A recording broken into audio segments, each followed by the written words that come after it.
A retired Navy SEAL finds a crate shaking in the snow. Inside, a terrified dog and a note. "Rabid, stay away." But its eyes beg for help louder than any scream. He knows danger, yet something in that trembling breath forces him closer, as if walking away would betray everything he ever believed in. The lock breaks. The dog collapses into his arms, not aggressive, just broken, waiting for someone to choose mercy. Before we begin, tell us where you're watching from, and subscribe for more stories of faith, courage, and the miracles God hides in the darkest places. Winter presses down on Pittsburgh, turning every breath into a small ghost that vanishes before its longing can be heard. Jack Mercer had learned to live with silence, but winter silence in Pittsburgh was different. It wasn't peaceful or gentle. It was dense, heavy, carrying the weight of things left unsaid. As he stepped through the rusted side door of the abandoned warehouse, he felt as though he were entering a memory he hadn't lived yet. The air smelled of old oil and damp concrete, the kind of scent that clung to clothes and lingered in the corners of the mind. He told himself he was only here because Elena had called, because someone in the veteran network had mentioned a dog abandoned in cruel conditions, because Jack still owed too many debts to people who no longer breathed. But beneath all those convenient explanations was a quieter truth. Since leaving the service, he had felt suspended, as if his life were a rope pulled taut between purpose and emptiness. He didn't admit that to anyone, not even himself. But the feeling accompanied him the way old injuries did, unseen, yet undeniable.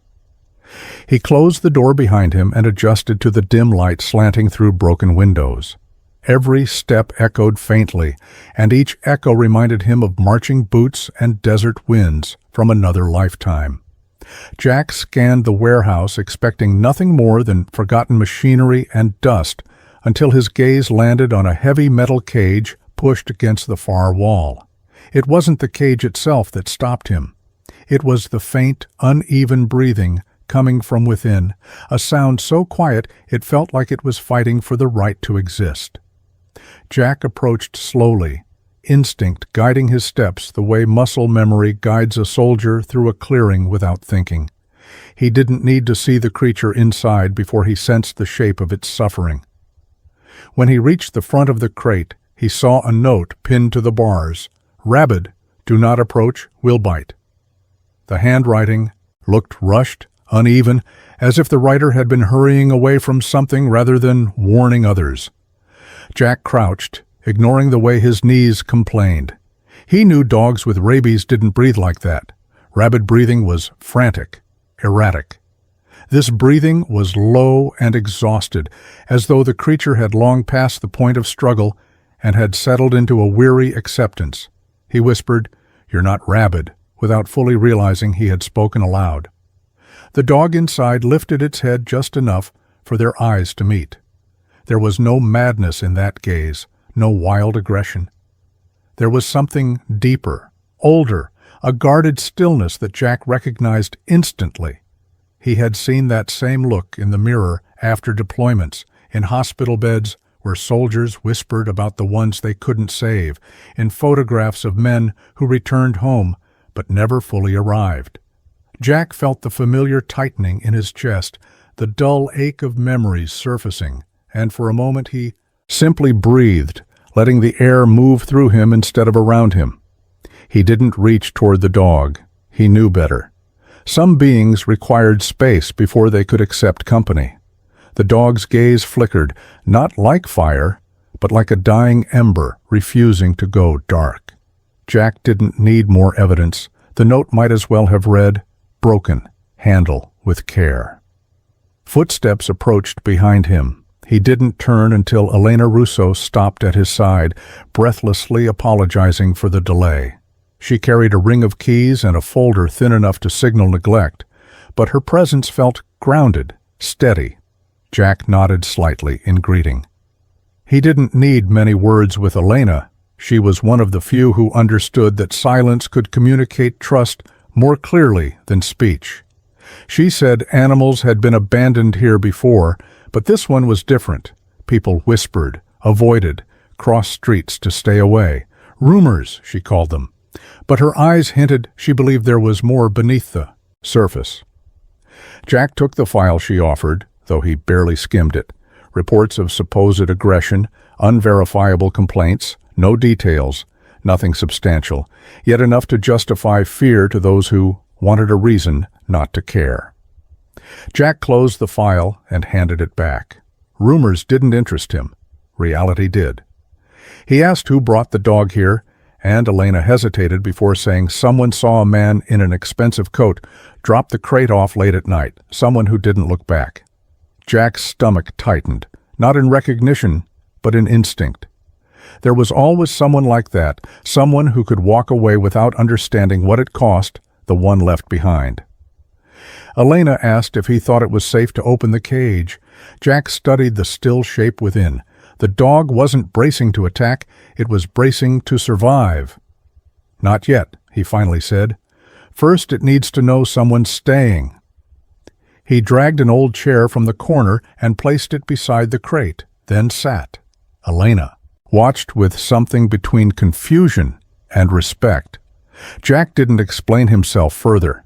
Some lessons weren't spoken, they were lived. Time passed in slow, steady breaths.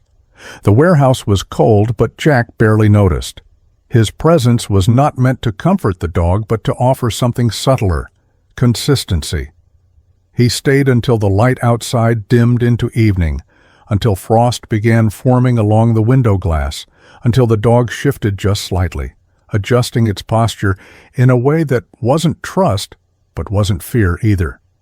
When Jack finally rose, his joints protested, and the air felt even colder outside the warmth of his stillness. He walked backward toward the exit, letting the dog see that he would not turn his back. Before leaving, he said softly, "Tomorrow." It wasn't a promise of rescue, only of return. The dog didn't respond, but its gaze held his until the door closed. Outside, snowflakes drifted through the streetlights like ashes from a distant fire. Jack paused, feeling the weight of years settle and then shift, just enough to remind him he still carried strength.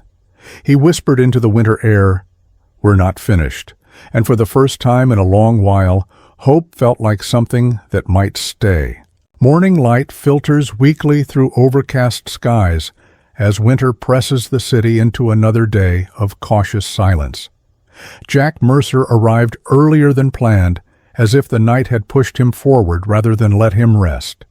Sleep had felt shallow, interrupted not by noise but by the heavy, watchful stillness of his own thoughts. The warehouse looked unchanged from the day before, yet stepping inside, Jack felt a subtle shift, as though the emptiness between the walls remembered him. He closed the door quietly, not wanting to break the fragile calm. A question tugged at him. Was he here because the dog needed him, or because something in him needed the dog? The distinction felt blurred, but he didn't look for clarity. Clarity was a luxury he had never trusted. The cage sat where it had been, unmoved, yet Jack sensed something awake behind the silence. He took the chair again, placing it gently beside the bars, as if lowering a burden he carried without knowing its weight. The dog's presence felt like a coiled memory, waiting to see if this stranger would vanish like all the others. Jack remembered the look in its eyes yesterday. Not aggression, not madness, but a depth of caution sharpened by pain. He didn't try to speak this time. He let the air settle and allowed the stillness to shape the space between them. He noticed his own hands, resting loosely, no tension in the fingers, yet beneath the surface, his mind remained alert in ways he couldn't turn off. Years of training had made him a watcher, even when he longed to be someone who could simply sit. Minutes stretched until the dog shifted, a quiet movement, but charged with meaning. Jack felt the echo of that motion within himself, like the subtle ache of an old wound that could predict storms. He wondered if the dog sensed storms too. Beneath layers of exhaustion and mistrust, Was there still an instinct that pointed toward survival? Jack almost smiled at the thought, because he knew that instinct intimately, the stubborn refusal to break even when every reason suggested surrender. He had lived through nights where another man's voice pulled him forward and mornings where memory was the only thing reminding him who he used to be. The dog didn't know his past, but something in its presence felt like recognition all the same.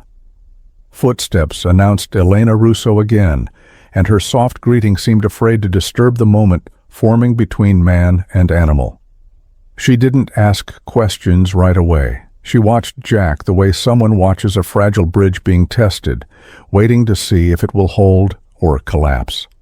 Eventually, she knelt near the cage door and placed a small bowl of water where the dog could reach if it chose.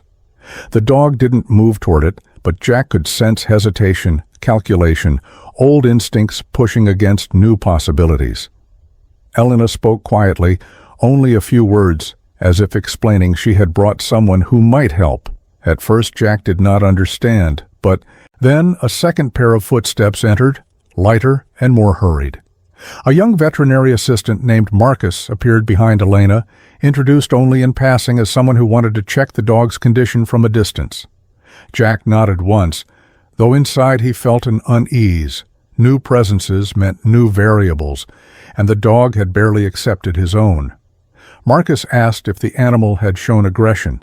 Jack paused before answering, aware of how fragile the truth could be.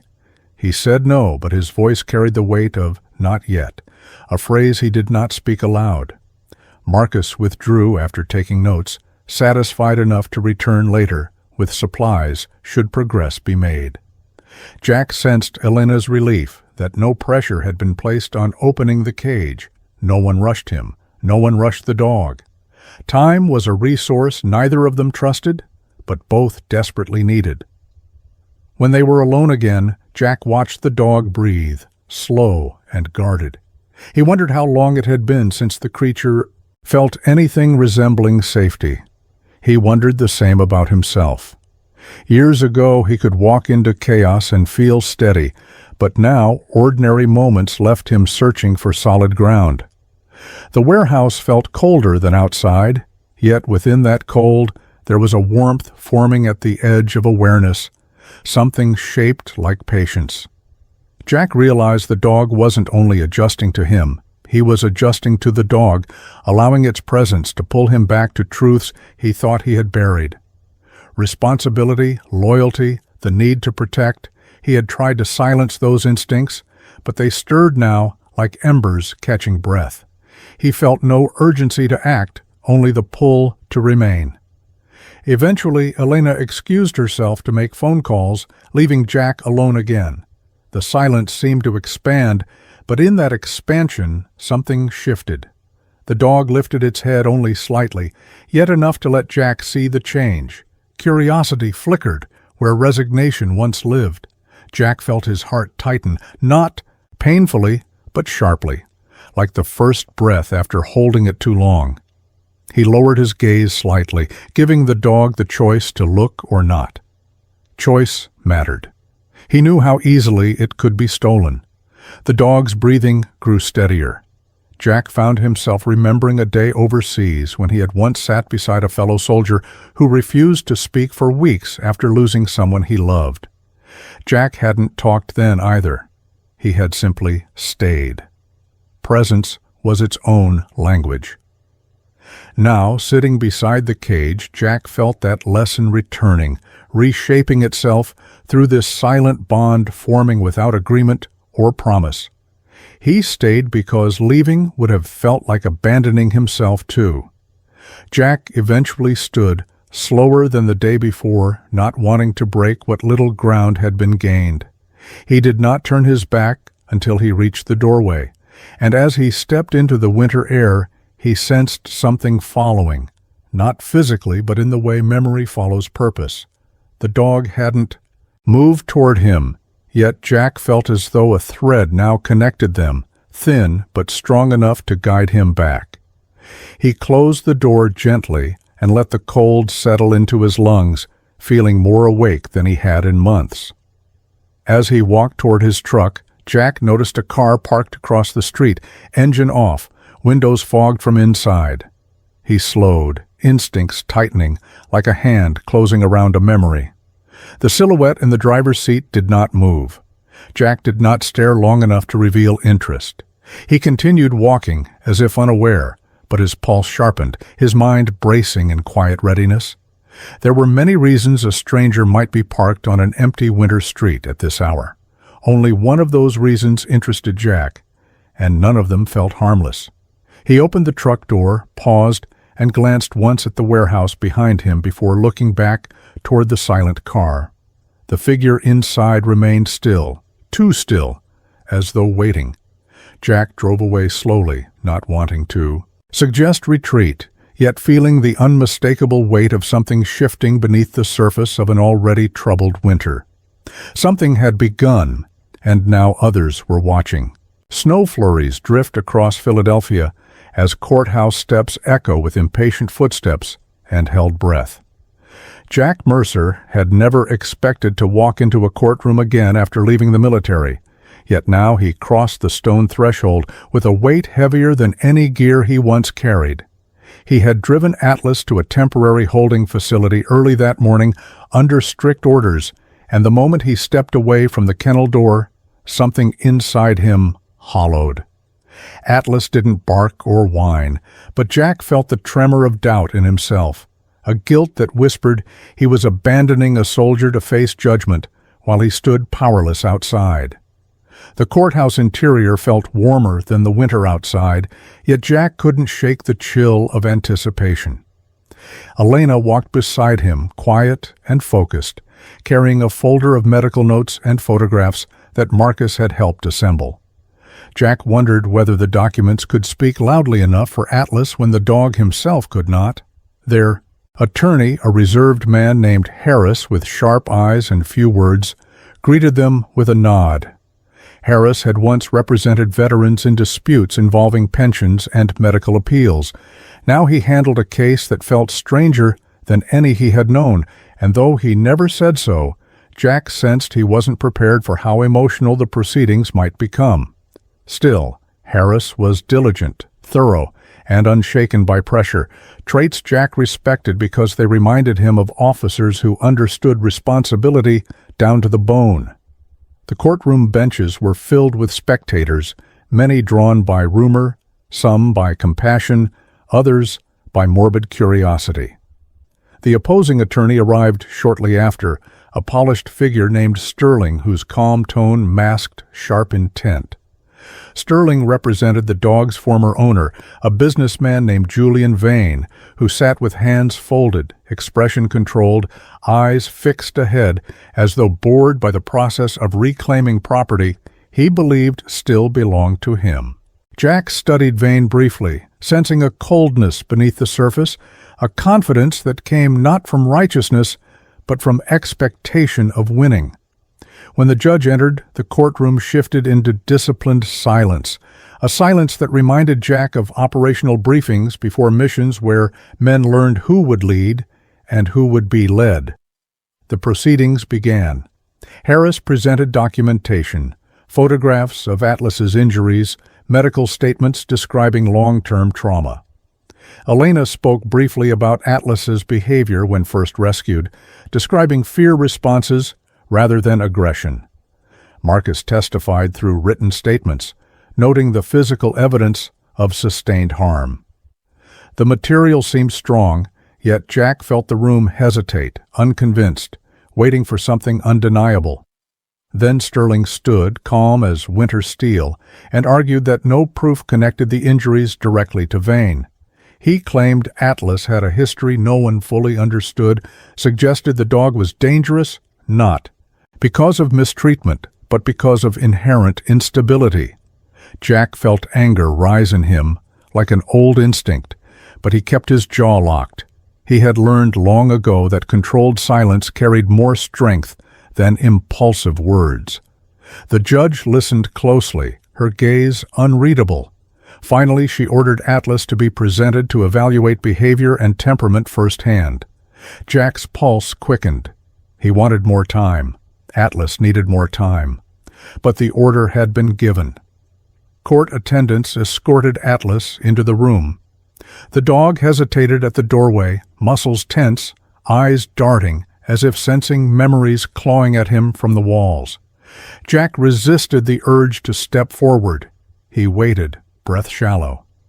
Atlas recognized him quickly, not through tail or sound, but through the slight shift of posture that acknowledged a familiar presence. Jack felt gratitude and guilt mix in his chest. Sterling approached the dog's side cautiously, speaking confidently as he repeated the claim that Atlas posed an ongoing threat. The judge instructed a veterinary behavior specialist named Dr. Lang to conduct a brief proximity test. Lang moved slowly, attempting to give Atlas space, yet even the smallest motion seemed to ignite something unresolved in the dog. Jack saw tension ripple through Atlas, a silent wave of memory sparked by bright lights, closeness, whispers, the smell of unfamiliar people. Lang reached for Atlas's side to test response. In a single instant that felt longer than his deployments overseas, Jack recognized every precursor sign of fear, breath tightening, subtle weight shift, gaze narrowing. Before he could speak, Atlas snapped, not wild, not mindless, but sharp, decisive, a flash of defensiveness born from old scars. Lang recoiled in shock, though uninjured. Gasps erupted among spectators. Sterling stepped forward immediately, voice steady, claiming the aggression confirmed Atlas as dangerous and unpredictable. Jack froze, feeling as if something inside him cracked. He knew Atlas hadn't attacked. He had defended himself against a past that breathed too close, but explaining that to people who saw only the surface felt impossible. Harris tried to intervene, arguing the test had been rushed, that trauma required patience, but Sterling pressed harder, insisting Atlas represented imminent risk to the public. Words stacked like ammunition in a battle of narratives, and Jack watched as the momentum shifted, as if the room itself leaned away from Atlas. When the judge called for recess, the tension felt suffocating. Elena turned to Jack, eyes troubled, as though searching for reassurance he wasn't sure he possessed. Harris looked over documents, face unreadable, voice steady but thin, when he admitted that the behavioral incident would likely influence the ruling. Jack walked out into the hallway to breathe, yet the cold air that hit him failed to steady the shaking beneath his calm exterior. He wasn't trembling from fear, but from a sense of helplessness that scraped against everything he believed about loyalty. Memories of past missions surfaced, times when he pulled soldiers out of danger, when silence and grit carried them through chaos, when he could change outcomes through action. Here, he could only wait. When they returned to the courtroom, the judge's tone felt heavier. She stated that though evidence of past injury was persuasive, Atlas's behavior raised substantial concern regarding public safety. She paused before delivering the part that made Jack clench his fists. Atlas would be placed under protective custody until a formal decision was reached regarding whether he should be euthanized for safety reasons. Elena gasped quietly. Jack didn't look at her. He stared forward, jaw tight, willing himself not to break before a room that already doubted Atlas's worth. Sterling requested immediate transfer back to Vane's facility pending euthanasia review, but Harris objected successfully, buying time through an appeal. The proceedings concluded with the judge postponing final judgment, allowing both sides to submit further evidence. When the gavel struck, Jack felt something in him flinch, not from sound, but from the realization that time was slipping, that Atlas's fate balanced on the thinnest thread. As Atlas was escorted away, Jack stepped close enough to meet his eyes. Atlas held his gaze briefly, long enough for Jack to see the same resilience, the same confusion, and a question that cut through him. "Are you coming back?" Jack swallowed hard, unable to answer aloud. As Atlas disappeared down the hallway, Jack felt the old instinct ignite, the one that told him some battles were not chosen, but inherited.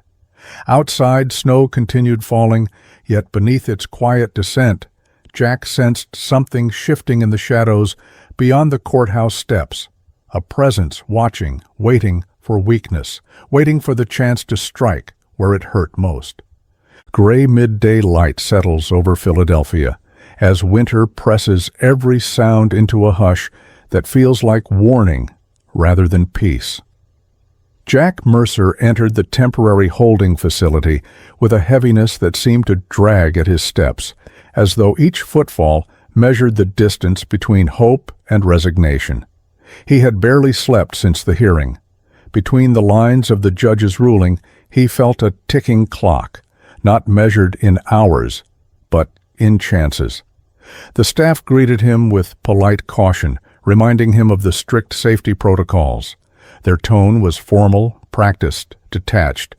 It was the tone of people who had seen enough broken animals to guard their sympathy behind regulation. Jack signed in without comment. Words felt heavy in his mouth, and he feared that if he spoke too much, his voice might crack open everything he struggled to contain. Atlas was kept deeper in the facility than before, away from noise and foot traffic. The reason, the attendant explained quickly, was behavioral instability. Jack nodded once, though the phrase pressed at him like a bruise. As they walked through the hallway, Jack noticed a change in the facility's atmosphere. Conversations hushed when he passed. Glances sharpened, and he sensed that the story of the courtroom incident had spread faster than truth could travel. People didn't see a dog defending itself. They saw danger, risk, liability. Jack understood fear's power. It could drown logic, distort memory, and turn victims into threats. He had watched fear strip dignity from soldiers who deserved better. Now he watched fear wrap itself around Atlas, turning scars into sentences. Inside the kennel room, the door shut behind Jack with a finality that echoed deeper than the click of a lock. Atlas stood near the back of the enclosure, his body taut with uncertainty, breath sharp and uneven. Jack could sense it. The dog was reliving something, dragged backward through time by triggers invisible to everyone else. Jack had his own ghosts like that, sounds or smells that could pull him instantly into deserts and alleyways half a world away. The worst memories weren't the loud ones, they were the ones awakened by silence. He lowered himself slowly onto a bench outside the enclosure, not speaking, letting Atlas decide whether acknowledgement was possible today. The dog's gaze flickered, torn between recognition and instinct. Jack didn't take offense when Atlas bared teeth once, not in warning, but in plea, as if saying, "I don't know how to be anything else right now." Jack inhaled slowly, grounding himself. He remembered soldiers who returned home unable to sleep in beds because softness felt unsafe, remembered comrades who recoiled from touch not out of cruelty, but because skin remembered the heat of explosions and the weight of dying friends. Trauma reshaped instinct, and instinct clung to survival long after the battlefield disappeared. Jack whispered internally that he would not demand calm from Atlas, while the world still echoed violence inside him. Elena arrived soon after, carrying behavioral observations Marcus had compiled. She sat beside Jack, without ceremony. The silence between them was not awkward. It was shared exhaustion. They spoke quietly about options, training, rehabilitation, testimony, appeals, but every idea circled back to a single obstacle. Atlas was losing ground not because he was dangerous, but because no one had given him enough time to understand he was safe. Elena asked if Jack believed Atlas could recover. Jack didn't answer immediately. He knew recovery was not a straight path. It was a maze of steps forward and backward, and sometimes the only proof of progress was choosing not to give up. A distant noise, metal clanging against concrete, reverberated through the facility and made Atlas lunge reflexively toward the front of the enclosure, teeth flashing, breath ragged. Jack didn't move but felt his own heart jolt. The reaction wasn't calculated aggression. It was conditioned terror. Elena murmured that this kind of response would be used against them, that Sterling would argue it proved instability. Jack clenched his fists, nails digging into his palms to anchor his composure. He refused to let anger lead. Anger had cost him too much before. He drew a breath and spoke softly to Atlas, voice steady, not commanding, but reassuring. Atlas didn't calm immediately, yet Jack sensed a flicker, a hesitation, a moment where the dog seemed caught between instinct and memory of trust. That moment was small, fragile, easily missed, but Jack recognized it as the beginning of something worth fighting for. Later, when Elena stepped outside to take a call, Jack stayed alone with Atlas. The facility lights buzzed faintly, the only sign that time continued moving, even when hope felt suspended. Jack allowed himself to speak more openly now, voice low, meant only for the dog and whatever part of himself still listened. He admitted he didn't know how to save Atlas yet, that he had no map, no mission briefing, no certainty. He confessed that when he left the service, he thought his capacity to protect ended with the uniform, but standing here made him realize some vows lived beyond titles and countries. Atlas didn't respond, yet his breathing slowed enough to tell Jack he was listening, not to the words, but to the steadiness behind them. Minutes passed before Atlas edged closer, stopping halfway. Not trust, not surrender, just proximity born of need. Jack felt the shift in his own chest. It hurt, but in a way that reminded him he was still capable of feeling deeply. A staff member entered with medication meant to reduce anxiety. Her tone was clipped and official. She warned Jack not to reach through the bars, citing liability. Jack nodded, though her caution felt like sandpaper against his resolve. He understood rules, but rules without compassion felt hollow. As the day waned, Elena returned, worry lining her voice. She said Sterling had filed additional motions aiming to accelerate the euthanasia review, arguing Atlas had demonstrated enough instability to justify immediate action. Jack didn't speak. His silence was a shield against despair. But inside him, pressure built. A sense that if he didn't act soon, bureaucracy would bury Atlas before healing had a chance to breathe. Elena placed a hand on his arm before leaving, as if trying to anchor him. Jack remained seated long after she left, unable to pull himself away. Only when the lights dimmed for evening cycles did he stand. Atlas watched him with an expression Jack struggled to name. It wasn't hope, but it wasn't absence either. It was a question suspended between fear and recognition, a question Jack knew he couldn't answer with words alone. As Jack walked down the hallway toward the exit, he felt his steps speeding up slightly, matching a growing urgency. Outside, the air bit at his lungs, but he barely noticed. He reached his truck, paused with his hand on the door, and looked back.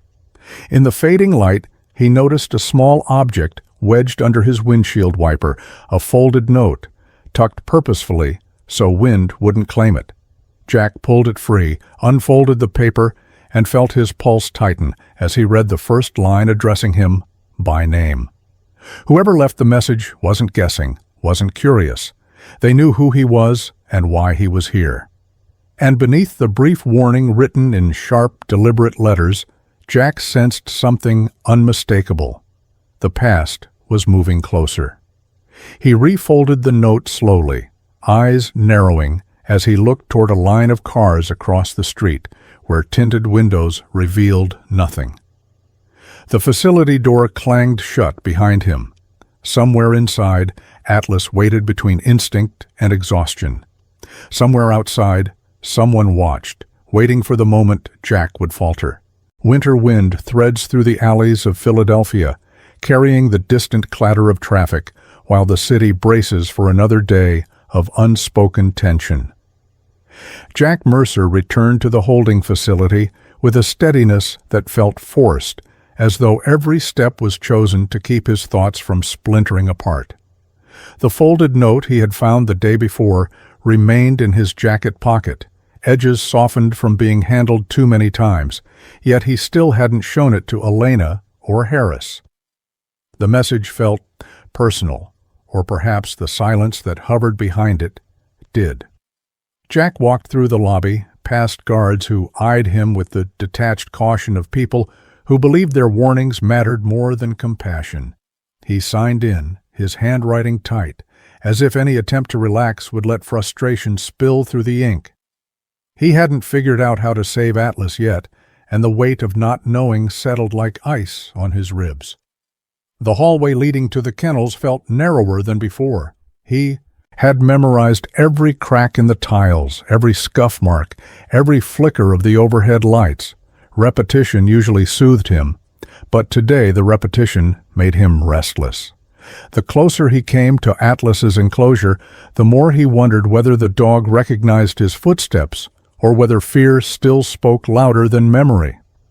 He paused in front of the door and allowed himself one quiet breath to steady his resolve.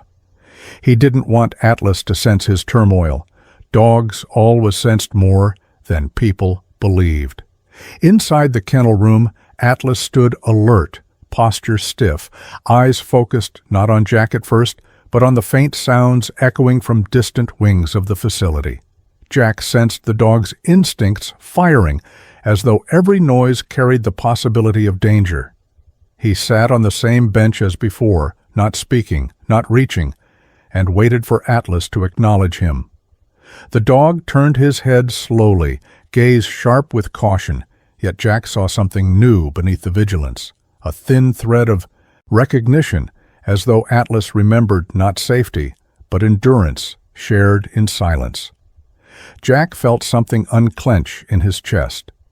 That small recognition wasn't trust, not yet, but it was a path.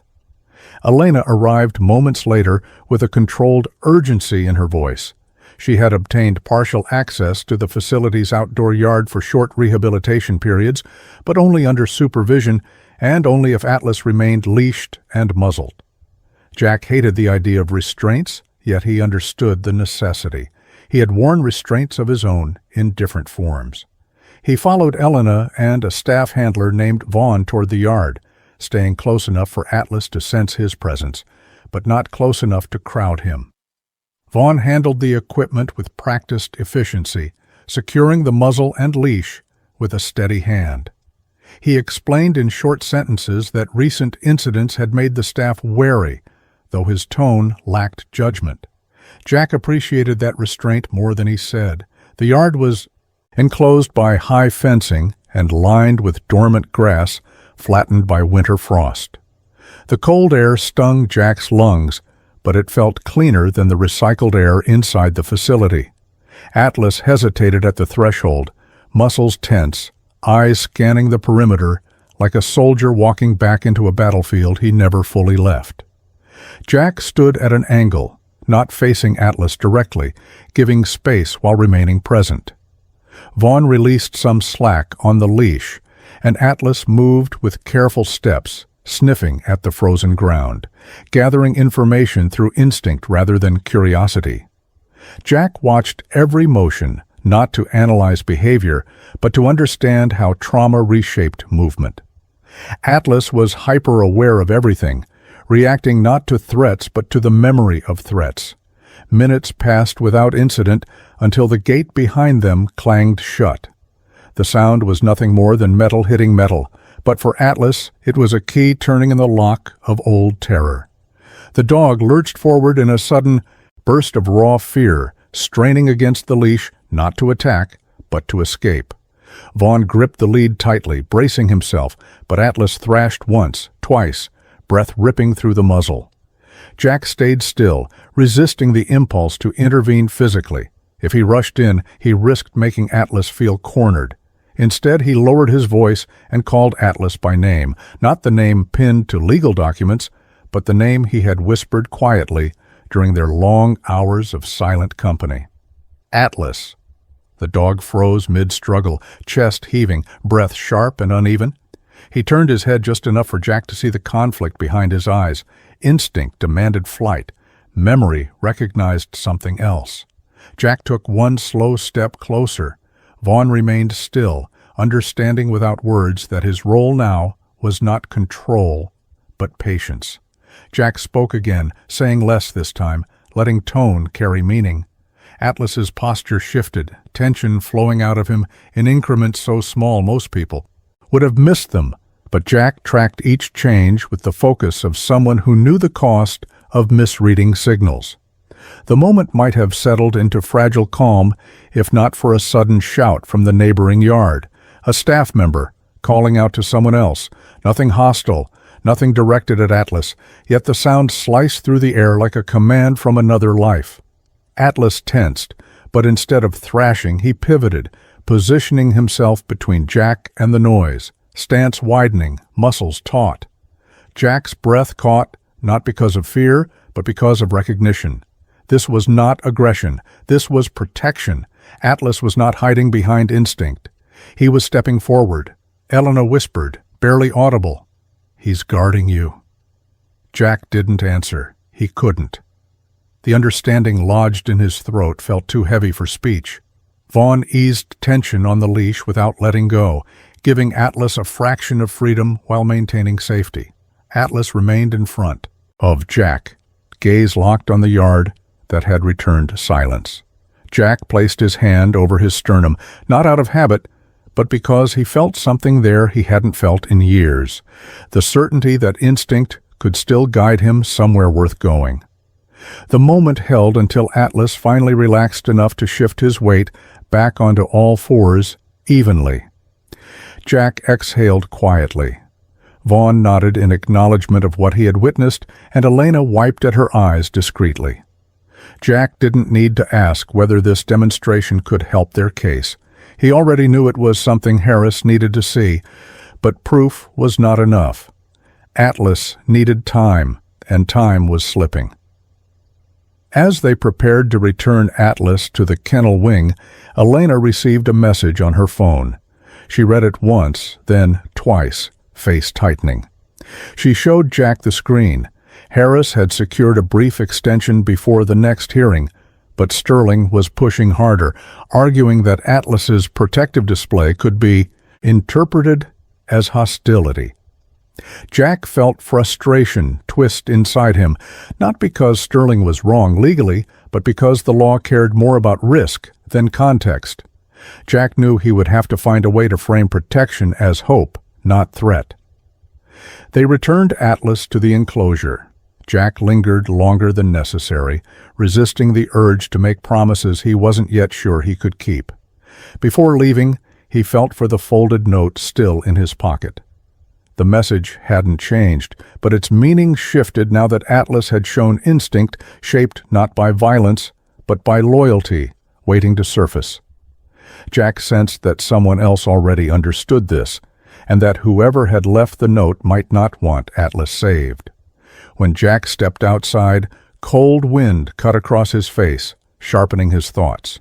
He scanned the street automatically. No car waited this time. No silhouettes lingered. Yet Jack felt watched all the same, not by strangers, but by decisions waiting ahead. He tightened his grip on the note and walked toward his truck with renewed resolve.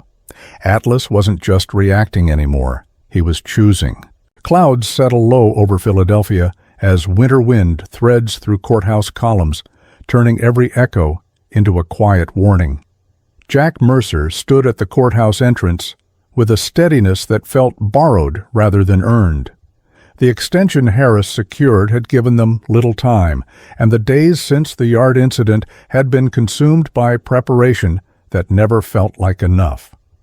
Jack had spent every moment he could beside Atlas at the holding facility, speaking softly, staying close, trying to anchor the dog to the present rather than the past. It wasn't trust yet, but something had begun to take shape in the space where silence once lived. Now, as he stepped past the security checkpoint and into the building, Jack felt as though he carried not just documents and testimony, but the weight of a life balanced on the edge of judgment. Inside the courtroom, benches filled quickly. Familiar faces from the previous hearing sat scattered among the crowd, some curious, some skeptical, some hopeful. Elena sat near the front, hands clasped around a folder filled with photographs Marcus had taken, moments when Atlas showed restraint rather than fear, when he leaned closer to Jack, when he lowered his head upon hearing his name. Vaughn was present as well, summoned to describe what he had witnessed in the yard. Jack noticed his posture, straight, quiet, attentive, but made no assumptions about what Vaughn might say once questioned. Truth was fragile in rooms like this. Even sincerity could be reshaped to serve an argument. Julian Vane sat with Sterling again, composed and confident, his gaze steady in a way that made Jack's pulse tighten. Vane looked as though he believed the outcome was already set, as though the courtroom were merely a formality. Jack didn't look long. He couldn't risk letting anger direct his breathing. Instead, he sat beside Harris, who flipped through notes without revealing emotion. Harris whispered that the judge had agreed to a behavioral demonstration, limited, controlled, to evaluate Atlas one final time before ruling. Jack nodded once, though his stomach churned. Demonstrations demanded calm from a dog who had lived too long with memories of chaos. The judge entered. The room rose. The trial resumed. Sterling began first, presenting motion after motion, arguing that Atlas's reactions stem from inherent instability, not trauma. He cited the courtroom snap and yard lunge as undeniable proof of danger. His voice carried the tone of inevitability, framing Atlas not as a victim, but as a threat waiting to happen again. Jack felt his jaw tighten, but Harris remained composed, waiting for his turn. When Harris finally stood, he spoke with a quiet intensity that made the room lean in rather than pull back. He acknowledged Atlas's reactions plainly, made no attempt to disguise the fear, the tension, the instinctive responses, but argued that these behaviors were rooted in trauma caused over time, not innate volatility. Then he called Vaughn to the stand. Vaughn described the yard session with precision, stating that Atlas's reaction was not aimless aggression, but a protective response triggered by perceived danger. Sterling attempted to reinterpret Vaughn's testimony, but Vaughn remained steady, refusing to let words be twisted into implications he did not intend. His final statement, "Atlas acted to guard, not to harm," hung in the air like a thin thread of possibility. Next came Elena, who spoke briefly about the changes she had seen since Jack's consistent visits. She didn't embellish or dramatize. She simply described progress that existed in moments small enough to miss unless someone watched closely.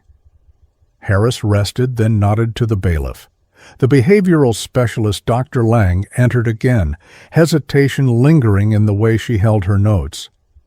Jack wondered if she replayed the moment Atlas snapped, wondered whether she carried fear or responsibility. She stated she would conduct a limited interaction, supervised, with restraints removed only if conditions allowed. The judge approved. Atlas was brought into the room. The leash tightened as the attendant guided him toward the cleared space at the center. Jack watched Atlas's posture, tense, searching, pulled between instinct and memory. The muzzle was absent this time, removed by special permission. Lang approached slowly, careful, but not timid. Atlas's ears twitched at every sound. His gaze followed every shift of movement in the crowd. Jack's breath shortened. The courtroom felt too loud, though no one spoke. He wished he could shield Atlas from so many eyes, eyes that saw threat before they saw fear. Lang stopped a few feet away and waited. Atlas looked at her, then looked away, pacing once in a short arc, as if testing whether space could still be trusted. Lang extended her hand slightly, palm open, not reaching, just offering presence. It was a gesture that risked misunderstanding, yet she held it steady. Atlas hesitated, tail still, eyes searching for an exit that didn't exist. Jack forced himself to stay seated, though every instinct screamed to move, to protect, to shield. The judge asked if there was additional testimony before the court made a ruling. Harris stood and said yes. One more perspective was necessary, someone who had interacted with Atlas without commands or expectations. He looked toward the gallery. Jack followed his gaze and saw Lily Carter, the young girl Elena had mentioned from the clinic waiting area, step forward with hesitant steps. Lily's appearance in this moment was unexpected but not reckless. Elena must have reached out to her quietly. Lily was anxious but determined, carrying the kind of courage children often held without realizing its rarity. The judge agreed to a limited approach if Atlas remained calm. Harris explained Lily had once comforted Atlas unintentionally by reading aloud near his kennel. Sterling objected, claiming unpredictability, but the judge allowed the testimony, stating that carefully monitored interaction could reveal aspects unseen in formal evaluations. Lily approached with slow steps, stopping several feet from Atlas. Her hand shook as she lifted it, palm open the way Lang had done. Atlas didn't move. Jack felt time stretch so thin he feared it might break. Lily took a breath, voice trembling, as she softly said Atlas's name. The dog turned fully, posture alert but not fearful. He studied her hand, the way fingers curled with hesitation, the way her shoulders held tension, yet didn't retreat. Lily swallowed once, eyes glistening, and whispered something Jack barely heard, words that sounded like she believed Atlas deserved another chance. Atlas stepped forward, not rushing, not lunging, just a measured step, as though testing whether this moment was real. Jack felt his heart pound painfully against his ribs. Lily held still, not perfectly calm, but brave enough not to pull back. Atlas paused an arm's length away, head lowered slightly, breath uneven like someone wrestling memory. Then, in a movement so small the room seemed to stop breathing, Atlas leaned forward and touched the tip of his nose to Lily's trembling fingers. A quiet gasp rippled through the courtroom. Not shock, not fear, but recognition of something undeniable. Lily's shoulders loosened, and Atlas remained still. There was no growl, no snap, only fragile contact shaped by instinct that had finally found a direction other than retreat. Jack closed his eyes briefly, overwhelmed by the relief he refused to show publicly. The judge instructed Atlas be walked back to holding.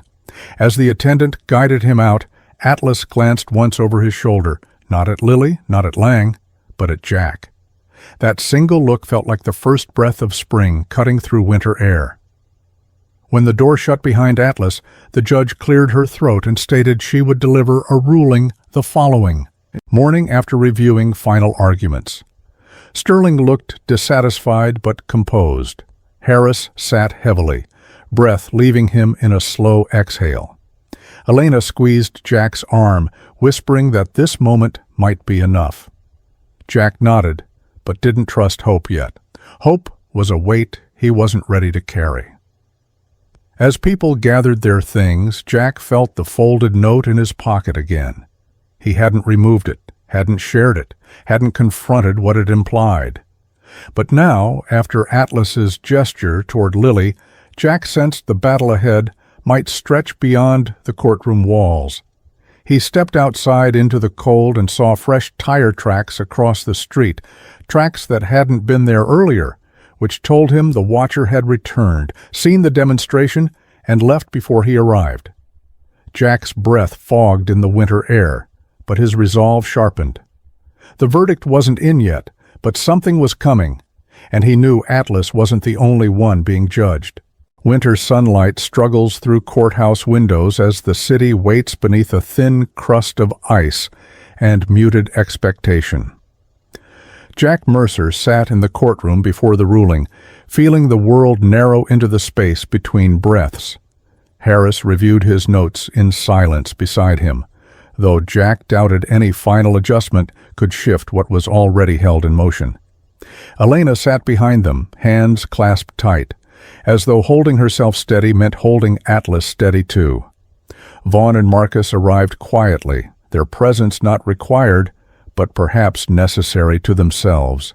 Each had seen something in Atlas that felt worth defending.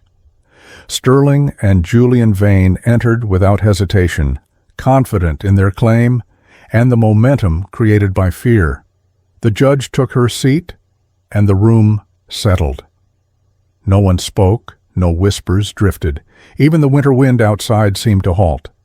The judge began by summarizing the evidence. Injuries that suggested prolonged mistreatment, reports of reactive behavior linked to trauma, testimonies from those who had seen Atlas in moments of guarded control rather than volatility. She acknowledged Lily's testimony without embellishment, her voice steady as she described the moment Atlas touched his nose to Lily's hand. That small gesture, she said, could not alone define the dog's future, yet it could not be ignored either. Sterling rose with calm precision, arguing that sentiment had no place in determining public safety. He stated that whether Atlas intended harm was irrelevant. Past reactions proved a capacity for danger. Julian's silence beside him felt like agreement carved from stone. Harris responded with deliberate restraint, stating that survival responses shaped by trauma were not equivalent to malicious aggression. He argued that euthanizing Atlas would not prevent danger, but instead extinguish a life capable of transformation when given the time and stability previously denied. Jack listened, heart heavy yet steady, realizing this moment was less about winning and more about refusing to surrender. The judge asked if anyone else wished to speak before the ruling. Jack remained still, resisting the pull to stand. His words would not change a mind already made through observation. Silence stretched just long enough for someone unexpected to rise. A man named Dr. Reeves, introduced briefly as a behavioral specialist, consulted by the facility years earlier, requested permission to speak. He stated that he had worked with military dogs recovering from battlefield trauma and believed Atlas's responses aligned with conditioned fear rather than inherent aggression. Reeves did not make promises, only assessments, saying that progress required continuity of care. Jack felt something loosen inside him, not hope exactly, but the easing of constriction. The judge thanked Reeves, then turned her gaze to the gathered room. She delivered her ruling without theatrics. Julian Vane was found responsible for the documented mistreatment, his appeals for Atlas's return denied. She declared Atlas unfit for euthanasia review and instead ordered his custody transferred permanently to Jack Mercer, who would assume full responsibility under monitored rehabilitation conditions until stability was proven through required evaluations. The gavel struck once, and though the sound was sharp, it did not echo. It settled like a weight that finally found ground. Julian stood abruptly as Sterling attempted to steady the situation, but his anger rose too fast. He directed accusations toward the court, claiming bias and manipulation. Jack did not react until Julian stepped toward him, but Harris and a nearby guard blocked the path before proximity became threat. Julian was escorted out, while Sterling gathered paperwork in tight, controlled movements. The room's tension did not break quickly. It dissipated slowly, the way ice melts unevenly under pale sunlight. Elena covered her mouth with both hands, shoulders shaking, in quiet relief. Vaughn exhaled deeply, while Marcus bowed his head, perhaps offering a silent promise to the work ahead. Jack remained still a moment longer, allowing his heartbeat to catch up to the verdict. Then he rose and walked toward the side entrance where Atlas waited under supervision. The attendant nodded, stepping aside. Atlas stood alert, sensing the change in atmosphere, not through words, but through the rhythm of movement around him. Jack approached slowly, refusing to rush what had been built through patience. Atlas watched him with guarded eyes, yet something in his posture suggested recognition of a shift. Not safety, not certainty, but possibility. Jack spoke softly, giving Atlas the chance to choose proximity. The dog stepped forward, stopping just short of contact, breathing steady enough to show restraint rather than fear. Jack lowered his hand but did not reach. Instead, he waited. Atlas leaned his head forward until the space between them closed, a gesture not of surrender, but of acceptance bounded by instinct. It was enough. Jack signed the final release documents in the facility office, his signature steady despite lingering tension. Reeves approached briefly, offering guidance on rehabilitation schedules and evaluation requirements. Jack listened carefully, committing every directive to memory. When Reeves left, Jack folded the case file once more and slipped it under his arm. He opened the main exit door and stepped into the cold with Atlas walking beside him, close but not pressed, his movements cautious yet deliberate. The winter air stung Jack's cheeks, but for the first time it did not feel harsh. Snow drifted lightly, catching in the air before dissolving into nothing. Jack guided Atlas toward the truck, not rushing, allowing the pace to reflect mutual adjustment. As they moved, Jack reached briefly into his jacket and removed the folded note he had carried since the yard incident. He read it one final time, then tore it in two, letting the pieces fall into a nearby disposal bin. Whatever warning it once held had lost its hold on him. Jack opened the truck door and waited for Atlas to decide whether to enter. The dog paused, scanning the surroundings before stepping inside, settling with quiet resolve. Jack closed the door gently, walked around to the driver's side, and sat behind the wheel. For a moment he did not start the engine. He simply rested his hands on the steering wheel, feeling the weight of what had shifted. Atlas watched him steadily, not expectant, but aware. Jack exhaled slowly, grounding himself in the present rather than the past. He started the truck and pulled away from the curb, snow swirling behind them in faint spirals. They drove without music, without conversation, without promises. Yet something unspoken passed between them, shaped not by words but by presence. The understanding that healing would not be simple or fast, but that neither of them would face the path alone. As the courthouse disappeared behind them and the winter road stretched ahead, Jack felt something settle in his chest that had not settled in years. The quiet certainty that some battles were not fought to win, but to keep something alive long enough to learn how to live again. Sometimes a miracle does not arrive as thunder from heaven, but as a quiet hand reaching toward a wounded life. Just as Atlas found the strength to trust again, and Jack found the courage to keep walking when he could have turned away. Maybe that is how God often works in our daily lives, not by erasing our pain, but by placing someone beside us who refuses to let us walk alone. And if we look closely, we might notice small signs of grace, a stranger's kindness on a bad day, a second chance we didn't expect, a moment when our heart softens instead of hardens. If you have ever felt rescued by such a moment, or wish to offer that rescue to someone else, then you already know what it means to carry a little piece of light into the world. I invite you to share your thoughts in the comments, tell your story, or speak the name of someone who once helped you stand again. Like this video if it touched you, subscribe to join future journeys of faith and healing, and share it so others may find hope where they thought none remained. May God bless you and everyone you love, today, tomorrow, and in every quiet moment when you most need His presence.